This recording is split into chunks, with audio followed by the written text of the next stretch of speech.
So if you don't know anything about this, dismissive avoidant individuals they grew up in households where their emotional needs were neglected. If you grew up in a household where your parents were unable to take care of your emotional needs, for instance, i.e., when you started crying, they would tell you, I will give you something to cry about. Or when you were upset or emotional, right, they would tell you, right, there's nothing to cry about because life is tough, you need to get through it. Or maybe you had nobody there to support you. You didn't even get to show emotions because your whole family depended on you. You learned that you can't rely on no man and no woman because at the end of the day, nobody's coming to save you, right? Those children grow up to be adults who are very self-sufficient and usually very successful in their careers because they're very much driven by their own motivation, but they suck a lot of times in relationships. And if this is you, you know it's you.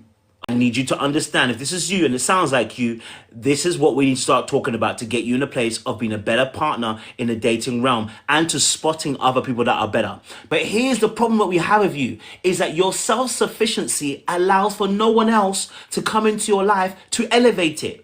Because you're transactional. You know who you are. Because when your friends come to you, they always say, you just have the right thing to say. They always tell you, you just give us solutions. You know, those people, when I find women are very often solution orientated in their entire life, it's not their job that made them that way. But for now, as we live in this world right now, let me be very real with you.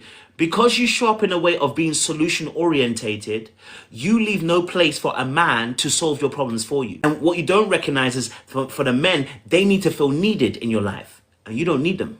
So if you yourself are someone who is self-sufficient, I don't need anybody's help. Not only do you not need anybody's help, you never ask for anybody's help. Okay. In your girl group, you're always the one that is, everybody's pillar and everybody's rock. You start from a place of, I'm going to be everybody's rock. And so because of that, there's no room for that man to move in there. There's no room. Your energy tells him there's no room here. And in fact, when he doesn't live up to your standard of the way that you do things, he's got to go because he's not living up to standards. Well, the reality of the situation is because nobody can live up to your standards. That's the whole point.